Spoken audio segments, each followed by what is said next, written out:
Yes. Shiny, we are waiting for one more panelist. Sir, he has Doctor. some difficulty in logging in. We are Yeah. helping him out. Should we?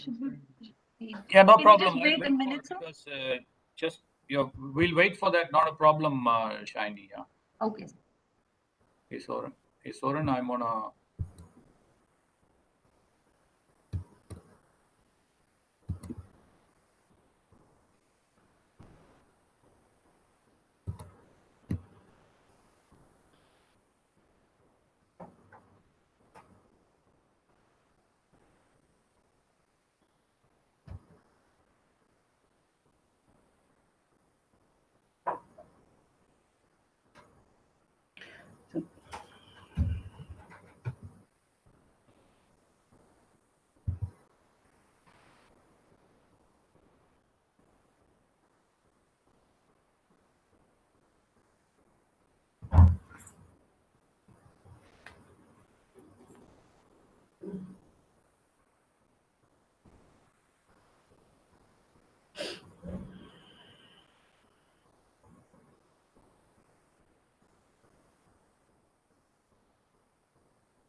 Shiny, can we get started or?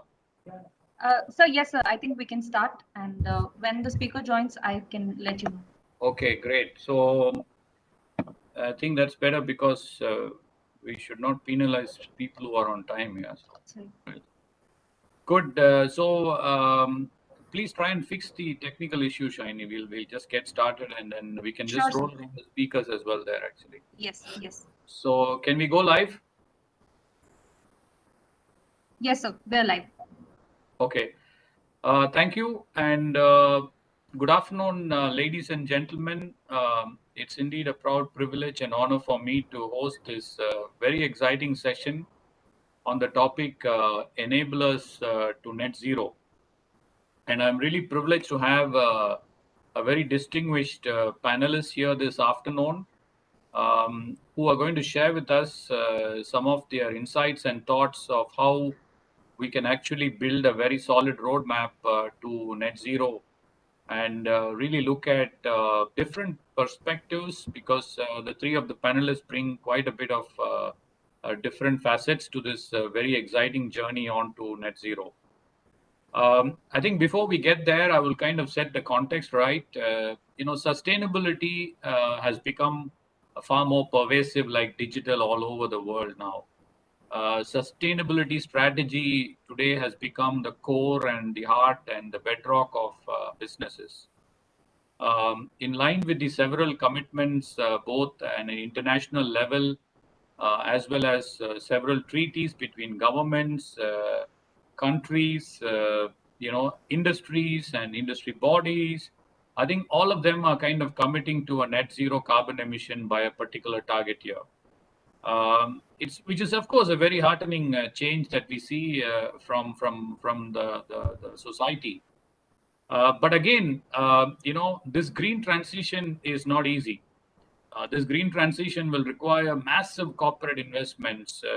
Just to give you a perspective, based on some of the studies done by IEA, we are talking about we need to invest between $3 trillion to $4 trillion year on year for the next 20 years to even hedge towards closer to the 1.5 degree temperature actually. And specific to India, it kind of translates to a ballpark of about $100 billion year on year for the next 10 years, actually. So this is a pretty humongous task that is in front of us. And this transition, of course, will require massive investments into cleaner technologies, R&D, and also innovation. And I think these are very important pivotal triangle for us to really get to the net zero journey. So this afternoon, we are going to talk about this. What are those key enablers?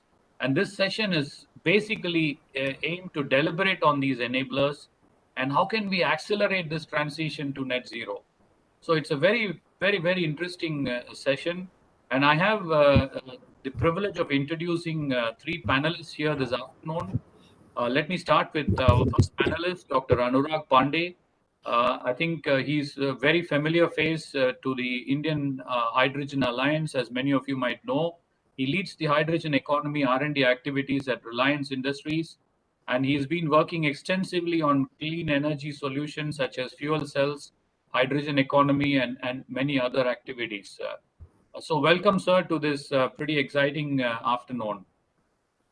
Let me move on to our second panelist, Dr. Anuradha Ganesh. I think Madam is the Chief Technical Advisor and Director Research and Innovation at Cummins India Limited. She advises on futuristic technology trends, future regulatory policies, R&D, and innovative policies, and helps Cummins build strategic technology perspectives and also product pipelines. So welcome, madam, to this afternoon, and really look forward to hearing from you. And then our final panelist, Mr. Imran Ustad, is an associate director at Sustain Analytics. He manages ESG and corporate governance, research, ratings, analytics that supports investors around the world with development and implementation of responsible strategies, rather investment strategies, actually. So I think, as you heard me out, we have a pretty diverse speakers from Reliance, from an industry phase of the new economy. We have a technology perspective from Cummins, and then from an investment banking kind of a background, we have Mr. Imran. So I think with this contextual background, let me kind of set the stage on how we have formatted this session. I would invite each of the panelists to come in and share their perspectives for the first 2 to 3 minutes. After we complete the first round of the insights, then we will move into individual questions I'll pose to some of all the three panelists, and then we'll take a Q&A. But in the meantime, if any of the participants have certain questions, please keep typing them. The question answer session would be at the end of the session as well. So Dr. Anurag Pandey, let me turn to you. Let me hear from you. What are your thoughts on the top few enablers for India to get to the net zero? Over to you, sir. Thank you, and good everyone. We have been talking about this, across various subjects. I mean, been into various forums, and I've been hearing about, the hydrogen role, the whole towards the decarbonization. I think it is, I would say, for the India perspective, it is quite early in a sense, how we are going to use the hydrogen as an enabler to, tackle various sectors, because our problems are unique. Our economy is unique in that sense. Yes, there are, high level understanding on, how the hydrogen can decarbonize various sectors, obviously, right from transportation, which is where it is more economically viable to begin with, obviously relatively. But then when you are talking about hard to abate sectors, right? Typically from the industries like steel industry, cement industry, or the fertilizers even.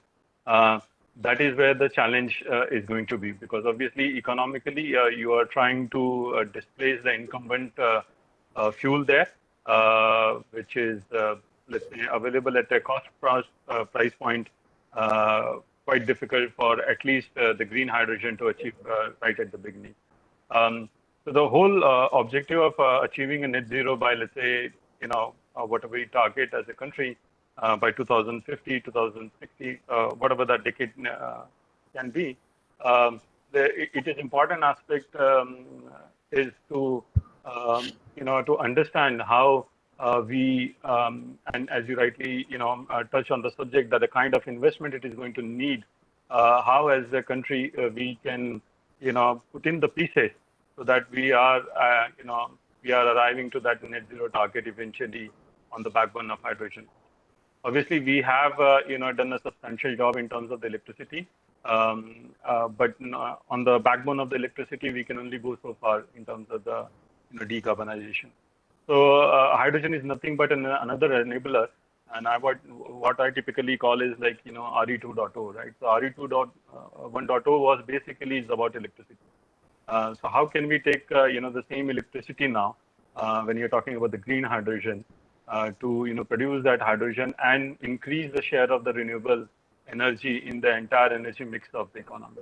Uh, so that's pretty daunting challenge. Different stakeholders have to come together and think through because it's in a lifetime, you know, a lifetime of an opportunity. Actually, what we typically look at, and even our chairman has come out and said that we just don't look at it as a decarbonization strategy, but also our next growth engine, right? So, can hydrogen not just decarbonize the hard to abate sector, but for India at least, can it be the next growth engine for us? So I'll take a pause there, and then we can touch on specific subjects later on. Thank you. Thank you, Dr. Anurag, for your opening comments. And I think that was pretty insightful. But I clearly believe the R 2.0 is kind of going to be what I would call as a lighthouse for the world, actually. Because the kind of passion at which your chairman has come out and spelled out the vision for India is just not for India, but I guess it's for the whole world, actually. So we really are looking at all eyes on you all as well at the moment, actually. Good. So let me turn to Dr. Anuradha Ganesh. So, madam, we would like to hear your perspectives as opening remarks to the enablers to net zero. Over to you. Thank you. Let me pick up from where Dr. Pandey left, about hydrogen, and then I'll go to the other enablers. Hydrogen has a dual role to play, as it is definitely a major role to play in the decarbonization. But I think it's equally important to have hydrogen generation to ensure that we have green energy, a stable green energy, stable grid, to ensure that the duck curve is taken care of. We will need to utilize the solar or the wind energy and some other applications, and converting it into hydrogen is one of the very probable and good uses. So I'll put it that hydrogen has become a necessity now if we want to see an increase in the green energy. So that's on one side. And yes, hydrogen is carbon free and therefore a very good enabler.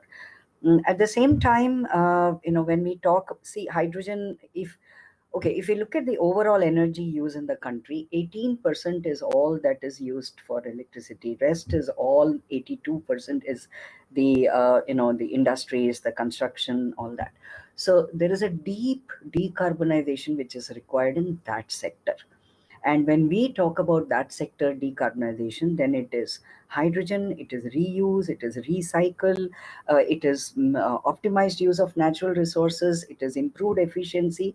I think these things cannot be forgotten. And at the same time, a very, very big, high in capital investment technology, which is your carbon capture and utilization. We are not going away from coal and fossils for a long time.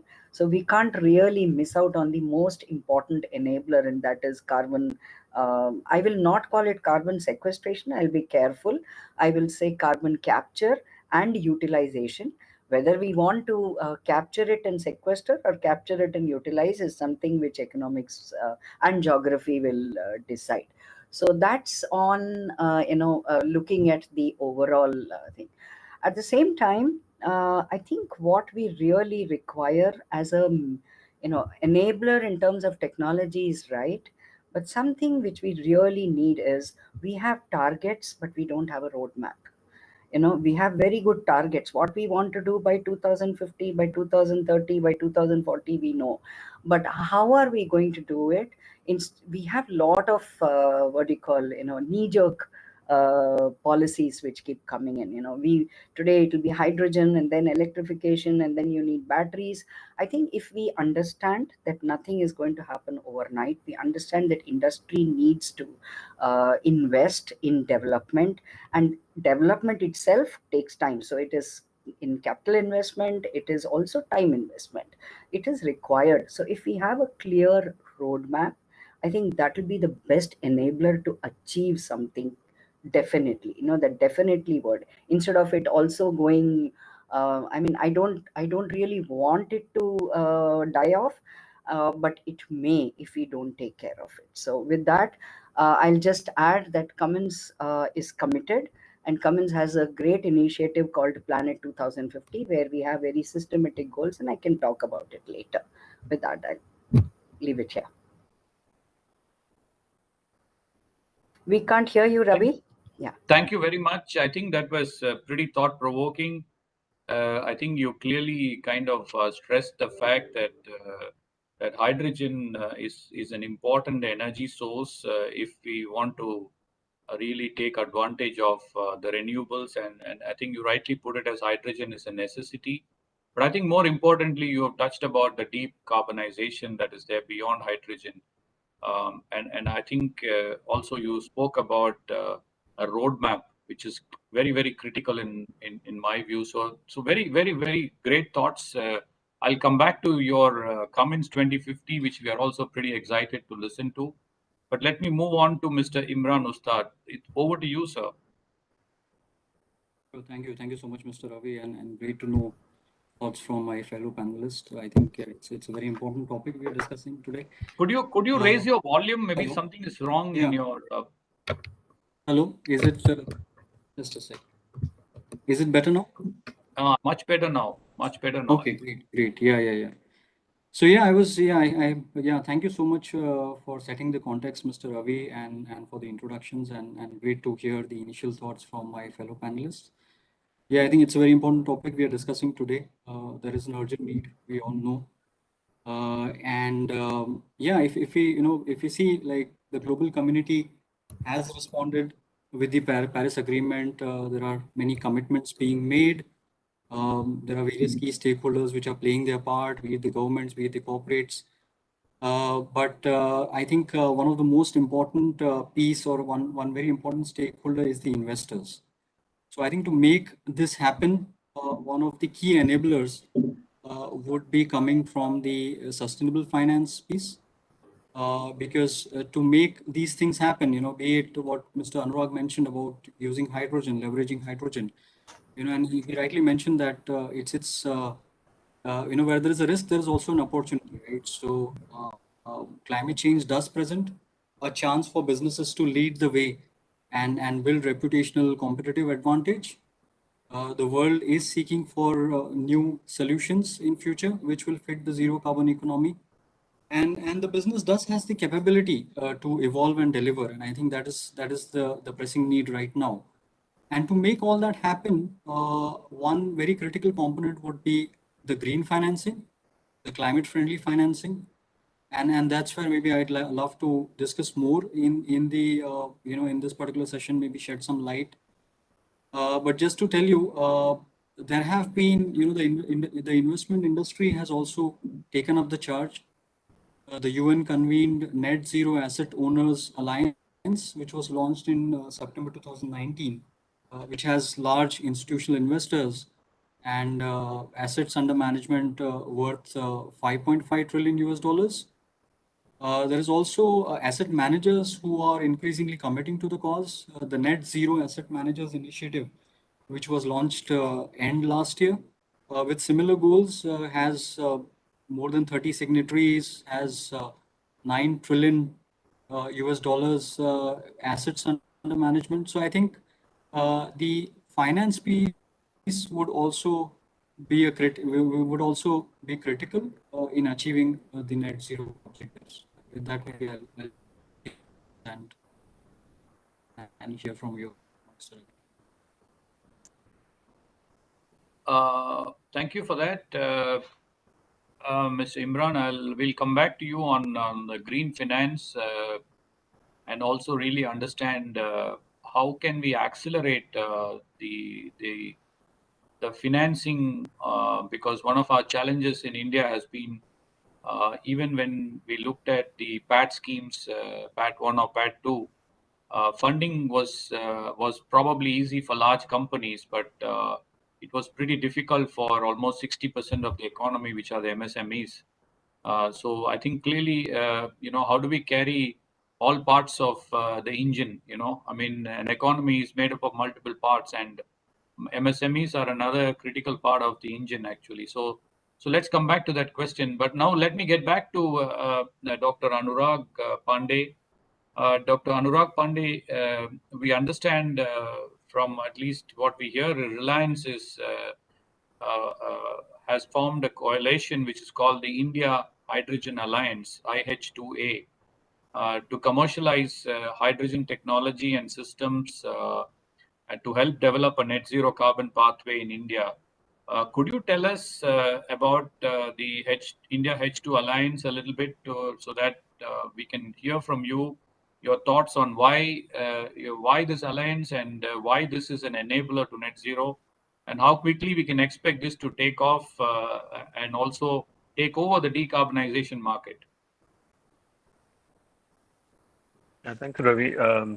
I think I just wanted to, start from as Dr. Anuradha was, talking about. Then there has been a lot of knee-jerk reactions, and there's been a lot of, let's say, announcements about hydrogen, right? And everybody would do that because everybody understands the, different part of this mammoth, let's say, hydrogen economy. It's a very different way of doing, running an economic engine, right? So everybody would, it's like, a large elephant, and then there are, various people who are just looking at different part of that, elephant and trying to understand in different ways. So it's quite important to, to form a very coherent, let's say, understanding about the whole subject, right? It's a very important subject for any economy. I don't think it is any matter of a choice now. Like I think we have to move right in that direction. And it's quite if you look at philosophically also the whole energy history, the carbon to hydrogen ratio, right, has been just coming down. If you look across the history. I mean, you start from a carbon, coal-based system. Before that, there was a biomass, and then you look at the oil, the fossil, and then look at the methane, CH4. The obvious progression on that is hydrogen, right? So from that point of view, it's important that we have to have a very clear understanding of how the energy fabric of any economy is going to look like, right? And I think I look at it from two aspects, right? One is the carbon backbone, and then the other is the hydrogen. Carbon is not devil, to be very frank. If the carbon doesn't exist, you and I will not exist, right? So the planet is made of carbon. How we use the carbon and how we obviously, after using the carbon, put it in an environment which we share with others, right? That is what is important. So and in the hydrogen is also important element in that sense. So in that sense, the IH2A is more of a creating a coherent understanding and a message which we want to obviously share with different shareholders, stakeholders, which could be the policymakers, the government, various ministries, even our industry colleagues, industry partners. In that sense, that this is what we think, hydrogen economy is going to look like, at least in an India perspective, right? And to do so, right, to launch that hydrogen economy, to evolve to that hydrogen economy, this is what different paths we have to take, right? Dr. Anuradha again was talking about the roadmap. It's extremely important. She was talking about the target. To be very frank, we don't have a target right now. I mean, we are pulling out targets out of thin air. There's no rationality why we are pulling out those numbers. So it's a mammoth exercise. I think we have just started. There are about 30 plus countries who have put up their national hydrogen roadmap policy, and India just has started on this, and we will have to develop that. So the Hydrogen Alliance is an effort where we think the industry should come from various aspects of the sectors and come together to create this cohesive story. And this cohesive story needs to be then work together with the policymakers, different stakeholders, even the general public, right? I mean, they also have a stake in this. So develop this story, develop this roadmap, and then obviously individual business are there to create a monetary benefit out of it, because as we said, this is a next growth engine. I mean, this is not just a decarbonization story, because the charity will only go so far, right? And you already, as you said, trillions of dollars are being will be required. So unless there is a very systematic engine which is feeding itself, through the investment, through the revenue generated, we won't be able to achieve the targets. We have already missed, as per the IEA reports, that 1.5 degree C target, right? It's quite difficult. So even to achieve a 1.8, we will have to fundamentally change things. I mean, we have to really do deep, decarbonization, and let it be the industry. I think the power sector itself is also a big emitter in that segment. So we will have to think on all those lines, and hence this IH2A was conceptualized. Through this, obviously, this is an industry-led, alliance. There are 6 main task force, what we have envisaged, and they are basically, around hydrogen production, the supply chain, obviously this, hard to abate sector, transportation, policy, standards. These are, the 6 task force in which we want to work with, various experts, various stakeholders, and create a very coherent document, storyline, which can be then shared with the, with the government, for them to create a, policy roadmaps, which can be then, implemented through, various elements of the ecosystem. Thank you, Dr. Anurag. That was a good overview for us to understand what is in store and what next. But I'll come back to you with another question, largely related to industry, in a minute. Let me turn on to Dr. Anuradha Ganesh. As part of Planet 2050, Cummins has this target, customer success powered by carbon neutral technologies that addresses air quality. Could you throw us some light on Planet 2050 and about the carbon neutral technologies that Cummins is focusing on, Doctor? Sure. So thank you. So let me start with for the benefit of the audience, give a insight to what Planet 2050 is. It's a strategic initiative that we have, and we have set targets for 2050 and some specific goals for 2030, with the primary focus. They're very aspirational targets, and the primary focus areas are reducing the greenhouse gas emissions in line with the climate experts' recommendations, doing our part to use the natural resources in the most sustainable way, so circular economy. And our communities are better because we are there, and that means net positive environmental and social impacts.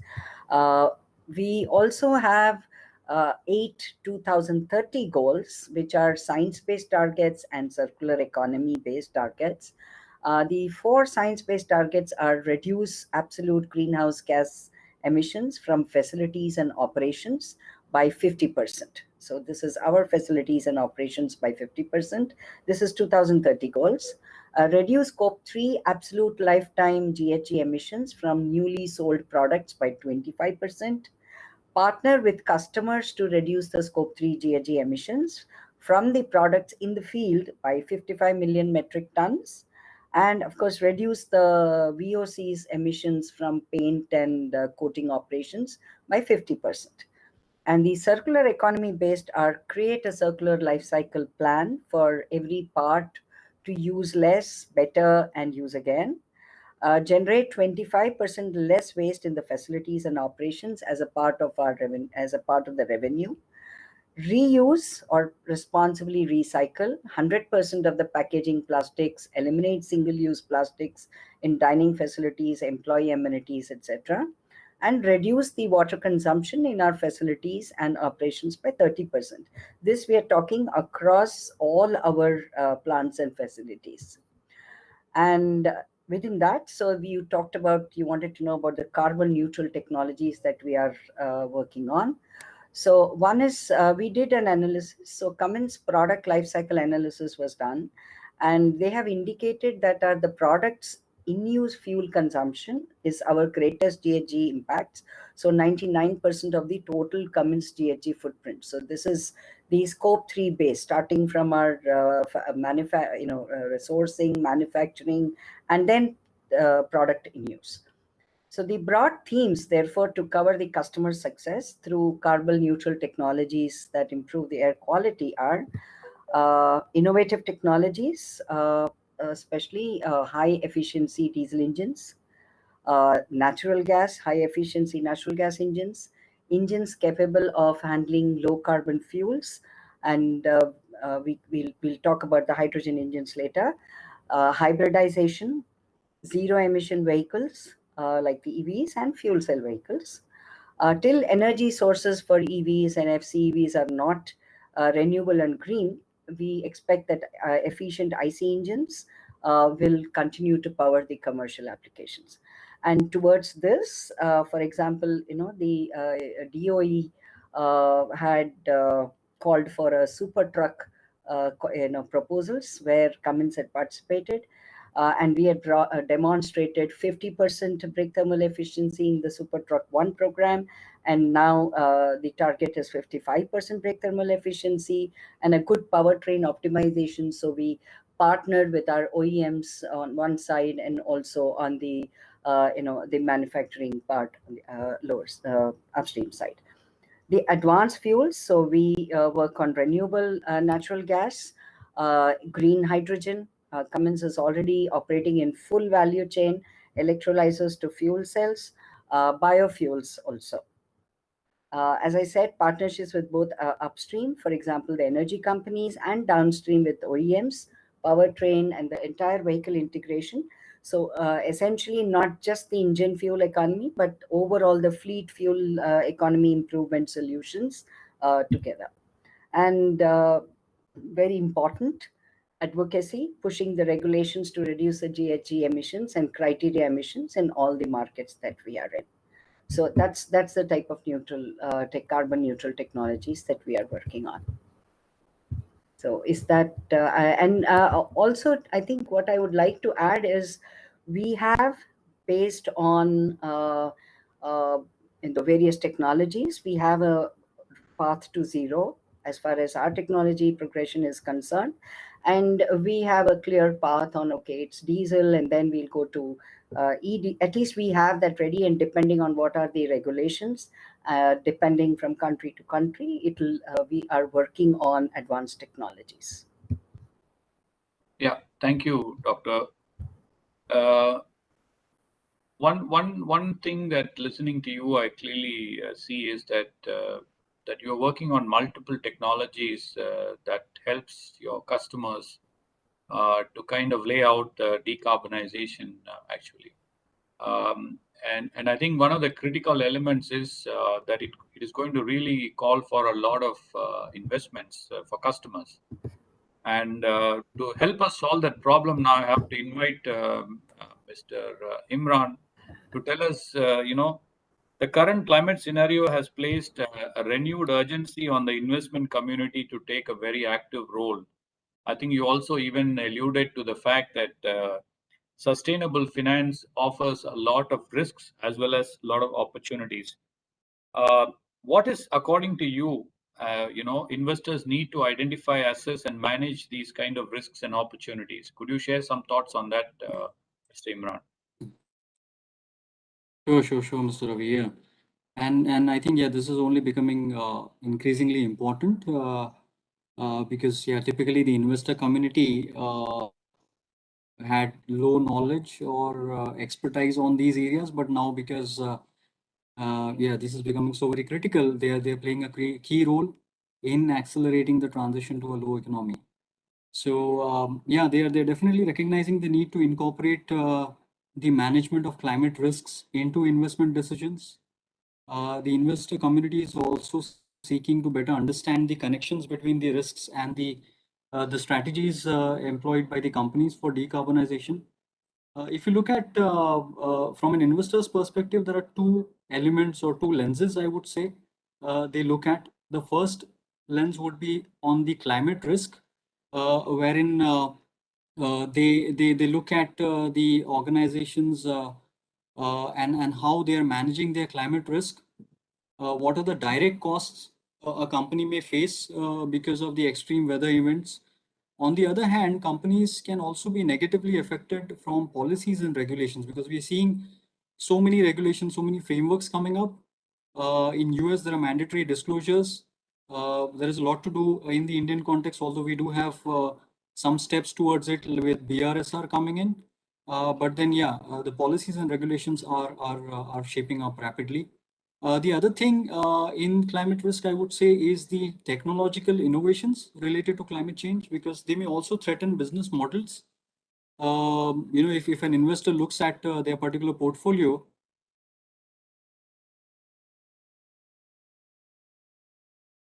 I think we lost you, Mr. Imran. I think your voice is dipping very low. Looks like we have lost Mr. Imran, right? Shiny? Yes, sir. He has a low bandwidth, so we were not able to hear him because of Imran, Mr. Imran, can you switch off your video and maybe use only the audio? Would that work? Because we completely lost you. So many capital markets to be a part of. Oh, sorry. Hello. Yeah, we lost you in between. Maybe you can switch Okay. off your video and only speak because your bandwidth seems to be a problem for us. Oh, sure. I'll do that. Yeah. Sorry for that. Yeah. So I believe I was somewhere in the middle of explaining the climate risk piece. So it's all about looking at the direct cost a company may face because of weather conditions, looking at the negative effects because of policies and regulations, also to look at technological innovations related to climate change, which may also threaten business models. If an investor looks at their particular portfolio. So many investors globally are recognizing the need to evaluate and understand climate change risk within their portfolio. Secondly, if you look at the climate impact, there is also a massive need for capital markets to be a part of the solution to climate change.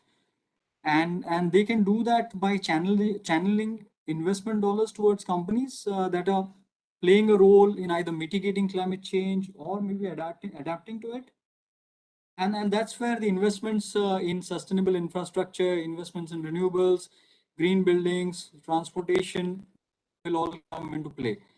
So this is more about adaptation and mitigating climate change. So these are the two lenses I would say the investor community would look at, and to make it better happen, I think it all boils down to the disclosures. You did mention about TCFD being one of the key disclosure standards, which is being adopted by several organizations worldwide.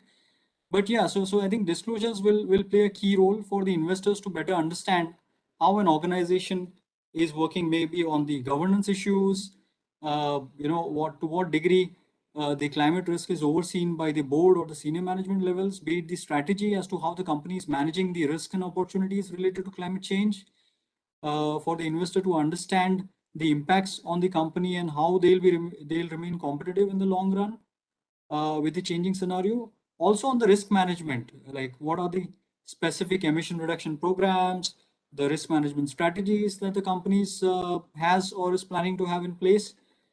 And finally, I think the most key or the very important aspect here on the disclosure is on the metrics and the targets as to how the company is doing, how the company is performing on its journey. What are the targets? How does the GHG emission profile look like?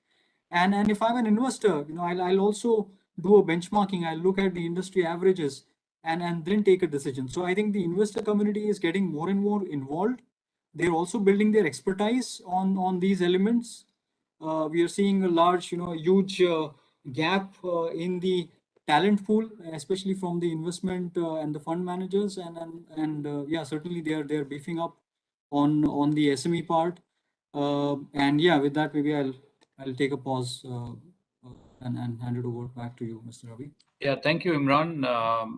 And I'll kind of come back to you on green financing and its evolution in a moment. But let me move back to Dr. Anurag Pandey. When we look at the journey to net zero, One of the perspectives we at CII GBC see is that India is in a very different point compared to many matured economies. Our climate emissions are not likely to peak anywhere between, based on a little bit of estimates, which is not yet fully confirmed, is between 2035 and 2040. And given that picture, and when you look at some of the hard to abate sectors like steel, refineries, fertilizers, cement, etc., um, how are you looking at these sectors, Dr. Anurag Pandey? While there are several debates and discussions on the net zero transition for these sectors, how do you see with your lenses on these sectors? We also hear that if you produce steel using hydrogen, the cost per ton of production can drop by 70%. Now, these are all hear and say, but probably it's better to hear from you because you are really on it now, actually. Ravi, I think first of all, let me acknowledge this is a very difficult question, okay? And I can come in from a hydrogen perspective, but we are talking about more from a net zero point of view. So when you look at the hard to abate sectors, like and a deep decarbonization in that, I think there would be various angle to it, right? I mean, how we would be able to achieve that? Obviously, hydrogen is a great enabler again there in some of these industries. Whether it is feasible in terms of the economics or not, that's a very different question, right? I mean, the technology and what hydrogen can provide, and create the replacement for your existing fuel supply. That is given. That's not a problem. Whether you talk about the steel, you talk about the fertilizer industry, cement even, which will be one of the most difficult actually, accepting hydrogen in hydrogen as a fuel for them. Or for that matter, we kind of forget about the power industry, but 60+% of our power comes from the coal, right? So that's also quite a, in that sense, an industry which leads to a lot of emission. See, there are two ways to look at this. One is the technology, right? I mean, what kind of technology I'm looking at, and the efficiency itself, because ultimately the kind of carbon you're going to emit or any emission would also depend on the efficiency of the technology, how well you've been able to use the energy. So that is one. But then that what we call is a demand side of efficiency, right? It can only take you so far, probably 2030, depending on the kind of technology and the sector you're talking about. And then comes the supply side, which is where the technology like hydrogen or the renewable electricity can come in, right? So that would be first enabler for the deep decarbonization of this hard to abate sectors.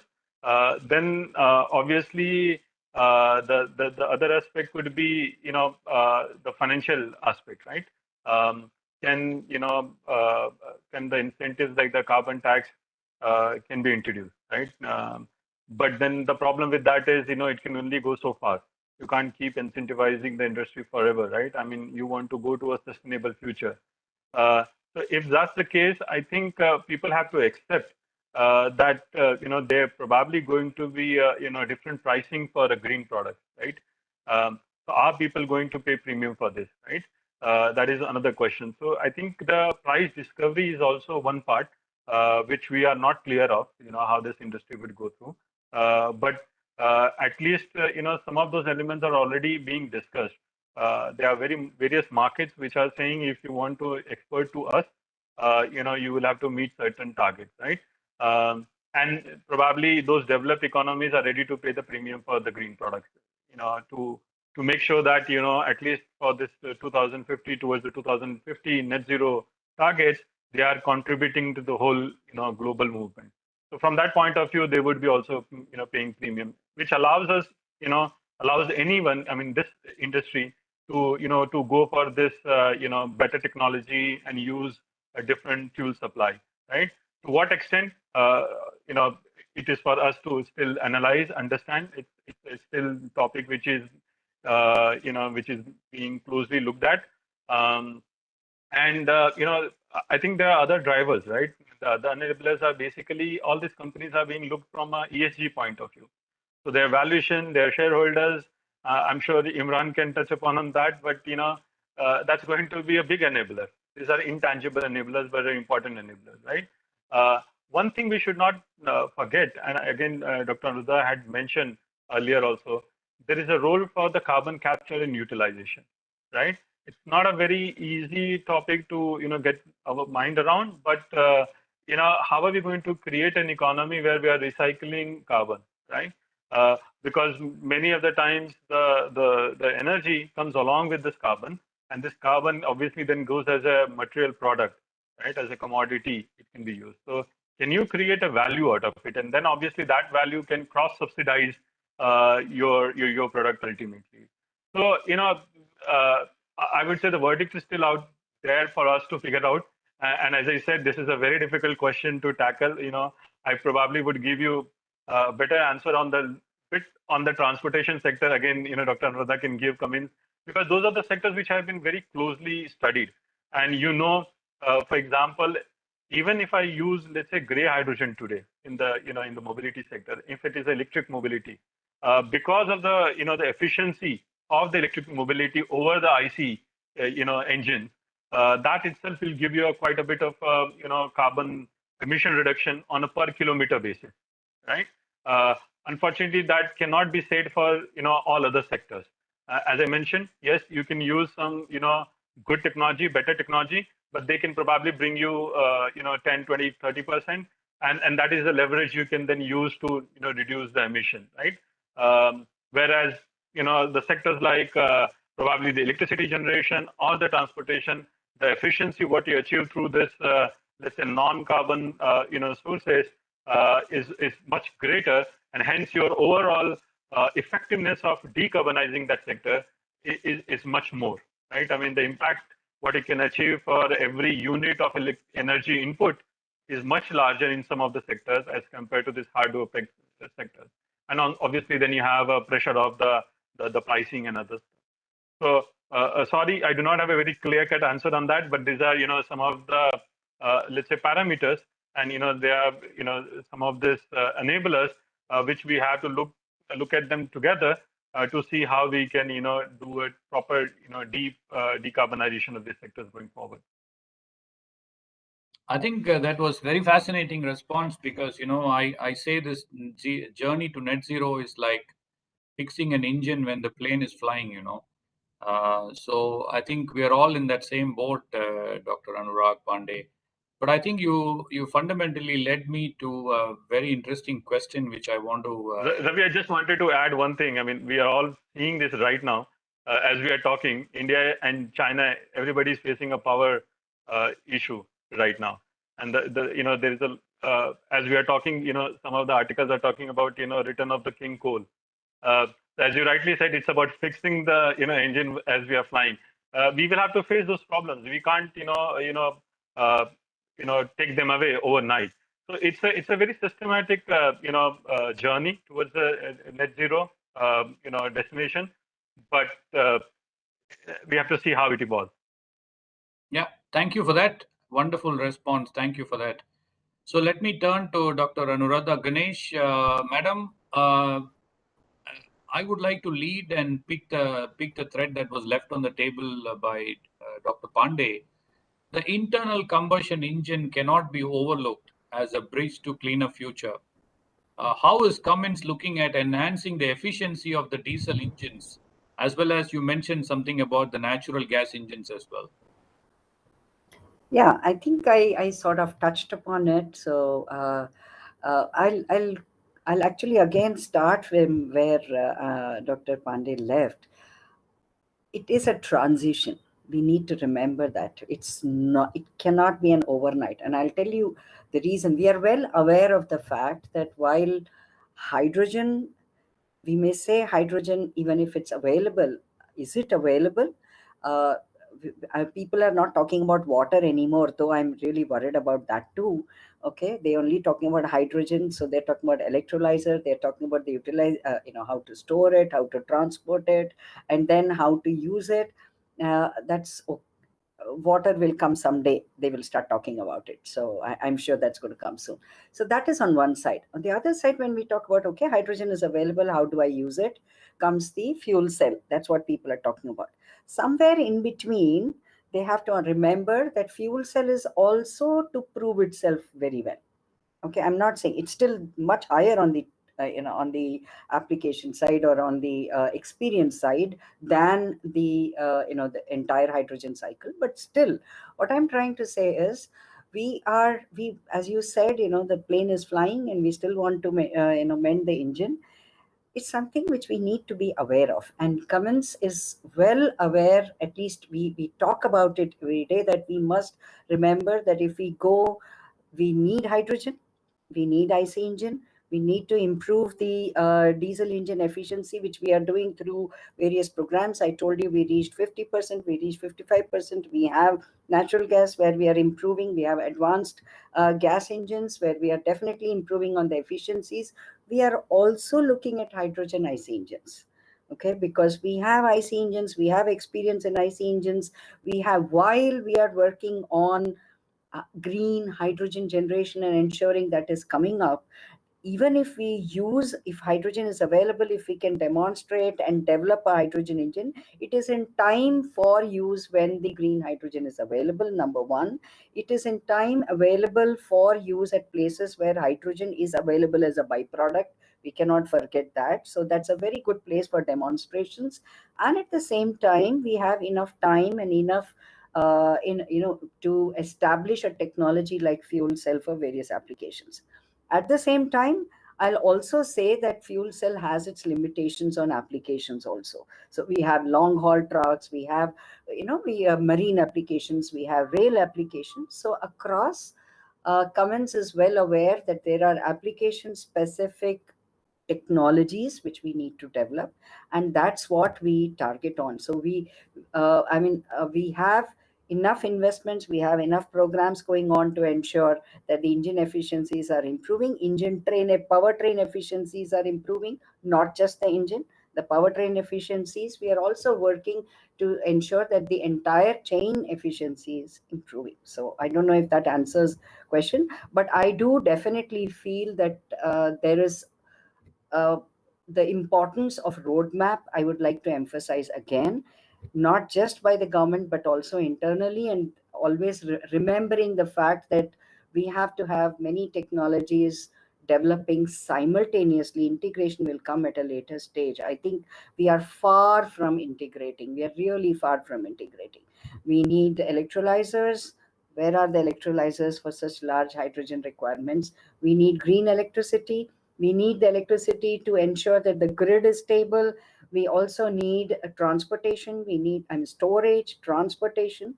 It's a long way to go. So Cummins is aware of it, and we are working on continuously improving the efficiencies of our engines. Thank you. Thank you. Thank you, Doctor. That was also very insightful to listen to you. Over to Mr. Imran. How do you see green financing evolve? I think given the fact that you heard our fellow panelists talk about technology, and somewhere they also underlyingly mentioned about despite newer technologies coming, even the existing technologies are raising their bar on energy efficiency, which also means called for a lot of capital investments. With more and more corporates adopting ESG and financing becoming key priority, especially for green products, how has it given way to the emergence of sustainability-linked bonds, which is very, very important in my view in green financing? And how is it helping issuers to participate in the sustainable financing? Sure, absolutely. Yes, I'm here. Are you able to hear me? Yeah, I can hear you, but yeah, I hope you understood my question, right? So yes. Okay. Yeah, I got it. Yeah, sure. Thank you. Thanks, Mr. Ravi. Yeah. So I'll refer to one very interesting report which one of my colleague at Morningstar published earlier this year. So it was all about investing in the times of climate change. And it talks about what are the various climate aware funds, climate friendly funds. I'll just maybe take the audience through some of those, and then specifically come down to the sustainability linked loans, which you mentioned, and also on your previous question on the MSMEs and in India, and looking more on the Indian market. So if you look at the climate aware funds, primarily I would say there are 5 types of such funds, very focused ones. The first one being, say, the low carbon funds, which seek to invest in companies with reduced carbon intensity or carbon footprint relative to a particular benchmark index. Second is more on the climate conscious funds, which is more tilted towards companies that consider climate change in their business strategy. And they are therefore better prepared for the transition towards a low carbon economy. Then there is Climate Solutions Fund, so which is targeted more towards the companies that are contributing towards the transition to a low carbon economy through their products and services, like Mr. Dr. Anurag did mention about hydrogen, and also, if it is use of hydrogen in making steel or alternate fuels. So that's more on the climate solutions funds. Then there is green bonds, which is very popular. It's a larger fund, I would say. It's a debt instrument which finances projects in facilitating the transition towards a green economy. It has a bigger umbrella, I would say. It caters to renewable energy efficiency, pollution prevention, control, transportation, wastewater as well, and climate change adaptation and green buildings. Largely, green bonds, if you look at, they're all focused more towards green buildings, energy efficiency, and renewable energy. If you look at like 70% of all the assets under the green bond funds, at least for the 2020. And then we have clean energy or the tech funds. So these funds invest in companies that contribute to or maybe facilitate the clean energy transition, including renewable energies like wind, solar, hydro, tidal, and all, energy storage, or be it carbon capture and storage. Now, if you look at how on your question of as to how this has evolved, we are seeing a rise in sustainability linked loans, because I'm working here in the climate, like in the sustainable corporate solution space, and more on the sustainable finance. And we have been seeing a high, a rise in the sustainability linked loans, which is more like a flexible loan instrument, which incentivizes the corporate borrower to improve its sustainability performance through achieving certain predetermined ESG performance targets. So for example, if you're talking about net zero, reduced carbon emissions can be one of such targets, or maybe it can even be an improved ESG rating. So these instruments are are really picking up. We are seeing a huge growth on the sustainability linked loans, as months pass more recently. And there are two key elements in an SLL. So one is the key performance indicator. So basically, a key performance indicator is used to measure a sustainability performance, and then there are sustainability performance targets, so which are aligned with a key KPI and which are calibrated for each KPI, and these are well defined before the loan is issued. So there are like very well defined set criteria which is agreed between the borrower and the lender. And based on the performance, what is interesting is the ticket rate or the interest rate may lower if an organization, if the borrower is doing very well on these targets. So that's the beauty of an SLL. The other interesting element, or the thing which differentiates a sustainability linked loan, say, from a typical green bond or social bond or sustainable bond, is that there are no requirements for use of proceeds. So while green bonds, social bonds very well define that where the money will be invested, which type of projects, which are the use of proceeds where the money will be invested, the SLL doesn't have such a criteria. It's more driven by the performance. So that's the beauty of SLL. I think it's increasingly gaining importance. We have seen some of the Indian corporates also moving towards SLL, and we are seeing a lot of traction there. The SLLs, of course, there is a governing principle which sets criteria, and there was a significant structural revision this year to provide greater clarity on how to select the KPIs, how to calibrate the SPTs and all. But if you look at the key components from a principal perspective, so one, of course, there is a focus on like how best the KPIs can be selected, whether it is relevant to the borrower, whether it is aligned to the sustainability strategy, whether it can be externally benchmarked. So that is one key aspect. Secondly, it's all about calibration of the performance targets.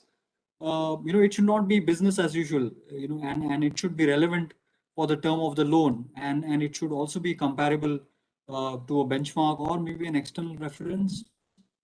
The loan characteristics, as I mentioned, where there is a linkage on the loan, maybe the interest rate, the coupon rate, the ticket rate. The reporting is certainly a key aspect here. So every year or maybe on a more frequent basis, the borrower should report on all the SPTs, the progress, the performance. And finally, there is a lot of stress on verification. So which adds a lot of credibility. Every year, the SPTs and the KPIs and how the borrower performed on these should be verified by an independent external party. So that gives a lot of credibility. And to sum it up, I would say that while there are so many various climate aware funds, and we have seen tremendous growth in the recent years, especially if you look at 2020 and just looking at the climate aware funds, there was a huge uptick in the numbers of funds and assets under management. The total assets under management has increased by about 100 billion US dollars in just 2020. And there have been I think more than 60 new funds which were launched last year. So we are seeing a lot of traction, a lot of action happening in this particular space. Now coming down to the Indian context, and more specifically on your question, uh, there are banks, say like Yes Bank or SIDBI as well, which are helping the MSME sector to get funds, to get finance, to support their sustainable investments into sustainable programs. So there is a lot of action happening there also on the Indian banks on the domestic front.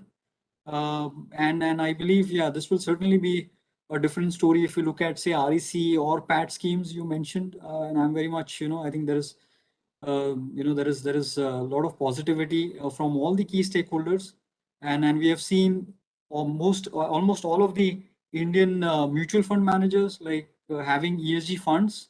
There is a lot of focus there. They're getting in a lot of ESG experts, climate change experts into their team in the houses, and yeah, we are seeing a lot of action from various stakeholders Yeah. and a lot of Thank you. positive Thank you, things Mr. happening in this Imran. space. Thank you very much for those Sure. thoughts. I think Thank you. we are more or less at the end of the session. Before we open it up for questions, I think Shiny, you need to help me with the questions. But let me just kind of, as the questions come in, I will kind of sum up what came out of this session. I think fascinatingly, India lives today as a nation where the 17th, the 18th, the 19th, the 20th, and the 21st centuries live at the same time. It's a fascinating country. Similarly, when we look at our net zero journey, we are going to see a lot more technologies. And as I said, it's like fixing the engine when the plane is flying. I think that clearly emerged as one of the important learnings. But more importantly, I think we also heard that hydrogen is a necessity. How we handle hydrogen and how we work on hydrogen as an economy, we need to redraw the whole ecosystem, and how we build that up becomes very critical. I was also pretty fascinated by the comment Dr. Anuradha Ganesh mentioned about decarbonization, the reuse, recycle, natural, and the bedrock, which is energy efficiency. Let us not forget that, which is very important. And also the carbon capture and utilization. I think this is extremely vital on how we shape the future. But I think more importantly, I think we're missing the how part. The roadmap really is missing, and we don't have a tangible action in front of us as a nation. So kind of knee-jerk policies are coming here and there, but we really don't have a very concrete journey on how we should carve out. Probably that's in works, probably Niti Aayog, we need to figure that out, have some patience. But at the same time, as you heard from the panelist, the enablers to net zero is really technology, a lot of R&D, and more importantly is financing, because we are kind of moving the engine to another different holistic ecosystem. Sustainable finance, as it seems to have a lot of risks as well as great opportunities. You heard that from Imran as well. But more importantly, I think how do we use carbon is going to be a very critical part in the future. So I think it was really a fascinating part, and I'm sure that a lot of insights came on the table, and it was pretty extremely useful session. I learned a lot from this session, and I think I would like to thank each and every panelist for your wonderful thoughts. And I guess we are just beginning. This is not the end. We are just beginning, and I think the journey is going to be far more exciting. Shiny, can you come up with the questions? I can't see them. I can't hear them. So over to you for questions. We will start the question and answer session now. Over to you, Shiny. Can you tell us the questions? Sure, thank you, sir. So we have a couple of questions, most of them revolving around hydrogen. The first one would be, what are the challenges in hydrogen transport and safety? And with the growing importance for hydrogen, how are the associated challenges going to be addressed? And may I read out the other two questions in hydrogen? Yeah, I think you read out all the three questions in hydrogen, and then we can maybe ask the panelists to come in. Yeah. Sure. The second one would be, can hydrogen energy meet the requirement of the world and help achieve net zero? And the third one would be, how will the economics work for hydrogen to commercialize? I think there's no better person to answer this except Dr. Anurag Pandey. I think he's probably more the right person. Can I take you for that questions? Dr. Anurag, can you come in, please? Yeah, which one? The supply chain or? The transportation, your 6 pillars you mentioned, more or less, these are the 6 pillars, right? So. Yeah, and they're quite daunting one. So let me make an attempt. So supply chain and obviously the standards, towards the safety is most critical, right? I mean, I call supply chain as the holy grail of the whole hydrogen economy. See, the beautiful part of hydrogen, is obviously its abundant, availability, but it's always, attached to something. So once you remove it, obviously that element, that hydrogen, is also happen to be the lightest element, right? So the volumetric density is the lowest, and that poses a problem in terms of the moment you generate that hydrogen and to make that hydrogen available, let's say at a certain distance at the end point, because all of our supply chain is based on how you move the volume itself, right? So there are various technologies, right from supplying the hydrogen in the gaseous form, in the liquid form, and then there are called hydrogen carriers. So where it gets attached to another molecule where you can then remove it at a consumption point. Then of course you have the conventional pipelines. You can convert them into ammonia, then move the ammonia. So there are so many ways, and obviously, as we know, with any solution, they have their own pros and cons, right? What happens? It's quite interesting. We all talk about hydrogen generation, and when we say that the hydrogen has to be available at about $1, $2, and etc. What we forget is that's the cost of hydrogen generated, right? That's not the cost which gets delivered to me. So the delivery cost many times could be actually as high as or even higher than the production cost itself.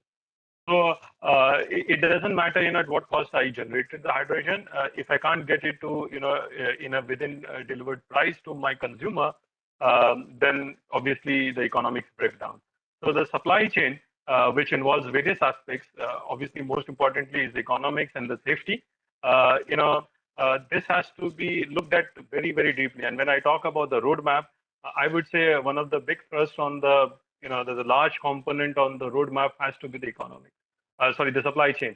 And our Prime Minister, Honorable Prime Minister, has talked about the gas-based economy, right? And obviously, in this transition, what we are talking about, gas, natural gas is going to be, let's say, a transitional fuel for us. And once you are building that gas-based economy, which will happen mostly on the pipelines, we will have to think on, how we can leverage those infrastructure, the supply chain infrastructures, so that when we are ready to move on to the hydrogen economy further, we are not reinventing, or we are not, rebuilding the whole thing, because, several hundred billions of dollars will go into the infrastructure building. It's important that we make a cognizant of, how we are going to use those infrastructure when we move to, something like hydrogen. So that's on the supply chain, part. And, there's no one single answer, because you can use gas, you can use liquid hydrogen, you can use, ammonia themselves as a hydrogen carrier. There are various ways of doing it, and all will depend on, ultimately where are you producing hydrogen and how you are consuming hydrogen. So supply chain is a quite a, tricky question and very important question, but it will take one session on its own, to be very frank, if we have to handle the supply chain on the hydrogen. I can take other questions, or Ravi, you want others to, No, take care of the other I questions? think I think more or less I think you answered to my knowledge all the three. What is the last one, Shiny? I missed that one. Yeah, sorry. So, Ravi, if you may permit me to just, Yeah, please go ahead, I Doctor. just, I mean, I don't remember which question, but I just thought maybe I should remind here that when we say hydrogen economy, it's not necessary that we're talking about hydrogen only for transportation or for energy purposes. It's for chemicals also. It's for many other, industry. So it's an overall hydrogen economy. And yes, I think as an intermediate step, we may have about 18% mix in natural gas. I think that's also being talked about. That is high-tane, or whatever they call that, hydrogen with natural gas. So I just thought I'd bring that. Yeah, that's good. So, Shiny, can you come in? Yes, sir. I hope we have answered all the three questions, but I think we are also terribly running short of time. So one last question, Shiny, and then we will have to say thank you, because we're already 3 minutes ahead of time. Yes. So the next question was with respect to batteries. With all of these advancements, how are concerns with respect to batteries addressed? So that was one question.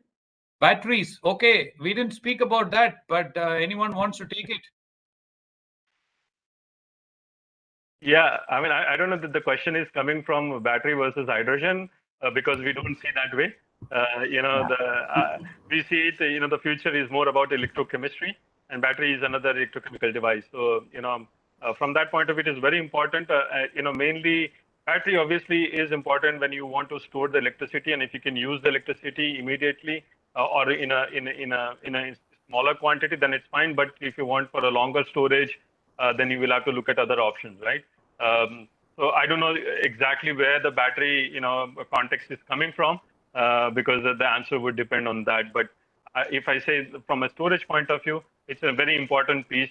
It's not that, hydrogen is, or any technology versus another. The future belongs to the mix of technology, and we have to use them judiciously. That was a great Perfect. ending. Thank you, Dr. Anurag Pandey. Wonderfully said. Future belongs to integration of different technologies, and I think that was also what once again emphasized by Dr. Anuradha Ganesh, and also thanks, Mr. Imran, for your thought-provoking insights on sustainable bonds, and how companies can kind of structure their financing needs for the future to really participate in deploying sustainable technologies and become more and more ESG. So on that positive note, on behalf of CII, GBC, and my own personal behalf, I would like to thank each of the panelists for taking your personal time and coming and sharing very thoughtful insights on this very important aspect. So thank you once again, and I hope all the viewers truly benefited out of this very fascinating session. I'm taking away a lot of learnings from this session myself. But thanks a lot, and it was great to meet you all for the first time. Thank you, everybody. Jai Hind and Namaste. Thank you. Thank you. Thanks very much. Thanks Thank a you lot. very much. Very Thank you so nice much. meeting you Thank all, you, all my panelists. panelists and Ravi. Yeah. Thank you very Yeah, much. same here. Get to Bye. learn Yeah, from same. you. Bye. Thank Bye. you. Thank you, Chairman. Thank you, panelists. For Thank you. the audience, the next session starts at 4:15 p.m. The session is on Is India ESG Ready? We request all of you to log in through the CII Hive platform. Thank you.